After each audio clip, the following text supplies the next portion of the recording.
Channel, I bring you some crazy exotic car or some iconic weird mobile, and then I show you all of its weird features and quirks before taking it on a drive. Not today. Today I have some BMW. But this isn't just any some BMW. This is the new BMW M2, which starts around $53,000 and uses a turbocharged 6-cylinder that makes 365 horsepower and 343 pound-feet of torque. It's offered with two great transmissions, a 6-speed manual or a dual-clutch automatic. This one, which I've borrowed from a viewer in New Jersey, has the manual, and it'll do 0 to 60 in 4 seconds. It's also just the sweet spot for size and performance. I'll start with size. Today's BMW 4 Series is about the size of a yacht. The BMW 5 Series is about the size of a military flotilla. And the 6 Series is roughly the size of all of the world's oceans added together. And that leaves room at the bottom of the BMW lineup for the 2 Series to slot in, and it fits in ever so perfectly. It's nearly a foot shorter than the 3 Series. It's a foot and a half shorter than the 5 Series, and it's also narrower than both cars. And less car, to me, generally means more fun.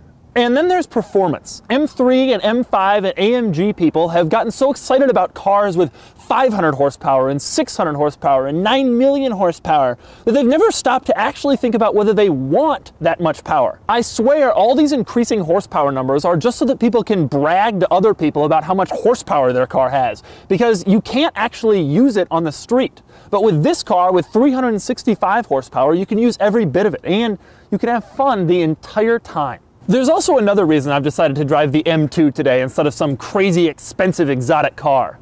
Because the M2's predecessor, the BMW 1 Series M, is still one of my favorite cars that I've ever driven. So I wanted to try this out. And since it's the holidays, and since nobody's really watching this week, I decided that this would be my holiday present to myself. So I'm going to give you a short tour of the M2, and then I'm going to do something I've wanted to do since I first heard that they were making this car. I'm going to drive it. And as always, for more of my thoughts on this car, click the link below to check out my column on autotrader.com/oversteer. On the outside, let's talk about the styling differences that separate the M2 from a normal 2 Series. There's this little plastic fender grille, which isn't actually functional. There's a much more aggressive front end design with larger openings, and there's a bolder, more aggressive rear bumper too. There are blue BMW M performance brakes. Most importantly, just look at those wide fenders. It's subtle, but this is clearly no regular BMW. And then there's the interior. Climb inside, and the first thing you'll notice is, well, a lot of blue stitching. There's blue stitching on the door panel, and more blue stitching on the door panel. There's blue stitching on the front seat, the side bolsters, and, well, everywhere, really. There's blue stitching on the top of the front seat and the top of the back seat. There's blue stitching on the center console lid, the parking brake boot, and the shift boot. There's even blue stitching on this thing. Beyond the blue stitching, the rest of the interior is standard BMW fare. Everything looks good, everything feels great, and everything is well made. But in case the blue isn't a good enough reminder that you aren't in a normal BMW, there's also a little extra carbon fiber here, here, and here. And now it's time to get behind the wheel.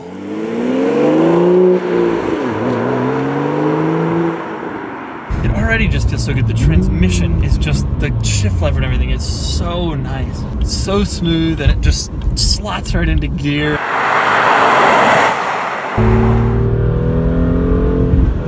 God, it's just so nice.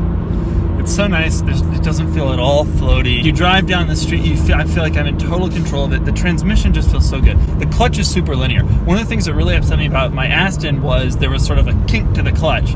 And this thing is just, you know exactly, almost immediately, where the catch point is for the clutch.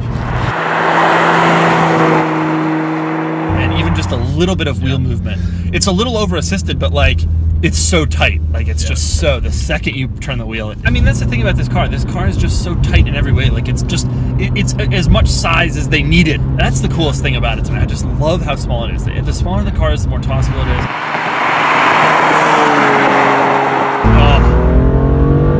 That's the thing, it's so fast.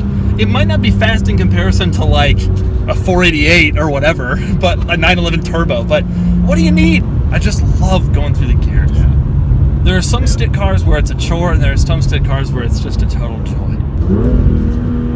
Oh, those downshifts are so sweet, and rev matching is so easy. I've been driving this car for 7 minutes, and I'm already like rev matching is how I'm figuring it out. Because it's so easy. It's not like I'm good. It's just an amazingly good clutch and such an easy gear lever to get into place, and it revs very quickly.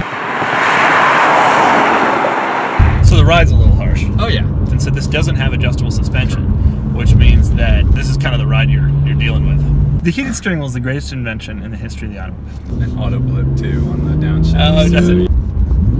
Oh yeah. There's no part of me that isn't sick of these BMW turn signals. I just get so tired. Just make it work like normal. That's not something that needed to be fixed. It's a very cold day, so we're a little bit worried about tire temperature, but this car just, I feel so confident driving it. It's so good around corners. It's so flat, and it's just so tossable. And that's the thing about cars the size of this car. It's just so much more tossable. The people who have the M3s and they want the serious power, they get to accelerate really fast and have their fun that way. But it's so much more fun on these back roads where you just kind of throw the car into each corner and you really feel every little bit of the car, and it's so great. The best cars are the ones that you get in and you just instantly feel confident and capable in, and this is one of those cars. It's not, about half the cars I drive are not like that. Half the cars I drive, when I finish driving them, I'm still sort of in awe of and a little intimidated by it, including my Viper. But this is one of those cars that, you know, 2 or 3 drives, you feel like a master of this thing already. And it ain't you. It's the car. The car is really, really capable of making you feel that way. So that's the BMW M2. People with M3s will argue, and people with M5s will get mad, and people with M6s will change the Earth's gravitational pull every time they drive their cars. But the simple truth is this. This is the best current BMW M car. No, you won't impress anybody with only 365 horsepower and only 4 seconds 0 to 60, but I promise you this. You will be impressed every single time you get behind the wheel.